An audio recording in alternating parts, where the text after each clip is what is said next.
Hi friends, मैं एक अभी का रिसेंट हादसा बताने वाली हूँ। एक लड़का है, इस लड़के ने अपने गर्लफ्रेंड की जान ले ली और रीजन क्या है पता है? उन दोनों का अफेयर था। अफेयर, एक दूसरे से बहुत ज्यादा प्यार करते थे। उसको शादी भी करनी थी उन दोनों को एक दूसरे के साथ। पर एक दिन उस लड़के को उस पे शक हो गया। तो ये लड़का इंदौर में एमबीए करता था। वही उसकी मुलाकात एक लड़की से हो गई। वहीं पे उससे प्यार हो गया। पर शक की वजह से उसने उसको गला घोट के मार दिया। उसने उसको रूम पे बुलाया, उसको पूछताछ की कि क्या है क्या नहीं। वो सच बोल रही है, इस पे उसका यकीन ही नहीं था। उसको गुस्सा आ गया और उसने उसको गला घोट के मार दिया। गला घोट के मारने के बाद वो बियर पीते पीते वही बैठ के उस लड़की से, उसकी डेड बॉडी से बातें करते रहा।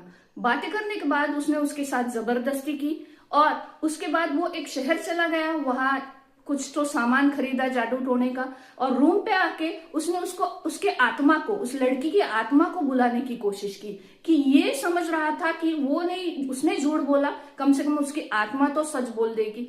मतलब प्यार में लोग जुनूनी हद तक पागल हो जाते हैं कि खुद की लाइफ, हम यहाँ तक जो आ पहुंचे हैं, इस इतनी पढ़ाई करी है, हमारे माँ बाप ने इतने खर्चे करे हैं हमारे ऊपर, वो सब कुछ भूल जाते हैं। उस घड़ी में उनको सिर्फ वो इंसान, सामने वाला इंसान दिखाई देता है। क्यों? उस लड़की के अलावा और बहुत सारी लड़कियां दुनिया में हैं। मैं तो तुम सब लोगों को, आज की सब जनरेशन को बताने वाली, तो एक इंसान पे कभी भी दुनिया खत्म नहीं होती। दुनिया पे बहुत सारे लोग हो, खुद को प्रायोरिटी देना सीखो।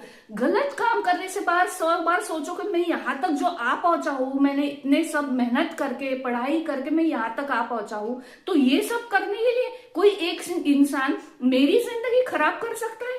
इस इंदौर वाले लड़के ने ये सब सोचा ही नहीं कि मेरे माँ बाप इसके बाद क्या करेंगे, सब लोगों को मुंह कैसे दिखाएंगे। एमबीए तक उसने खुद तो पढ़ाई की होगी, मेहनत की होगी, फिर उसको समझा नहीं है बात कि मेरी लाइफ बहुत लंबी है, मुझे आगे देखना चाहिए, लड़कियां तो बहुत मिल जाएंगी।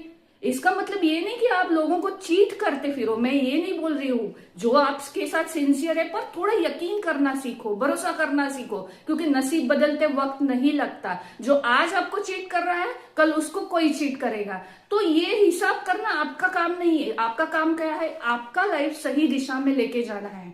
आप अगर गलतियां करोगे तो उसका भुगताना आपको जिंदगी। अभी तो उस लड़के को कुछ नहीं समझ में आ रहा है, पर जेल में जाने के बाद जब वहां का एटमॉस्फेयर उसको पता चलेगा, तब उसको पता चलेगा कि कहाँ मैं आके फंस गया और मेरी जिंदगी पहले कितनी अच्छी थी और एक लड़की के वजह से मेरी पूरी जिंदगी खराब हो गई। उस लड़की की भी जिंदगी खत्म हो गई, जो उसने मेहनत करी थी, वहां तक आई थी, वो सब खत्म।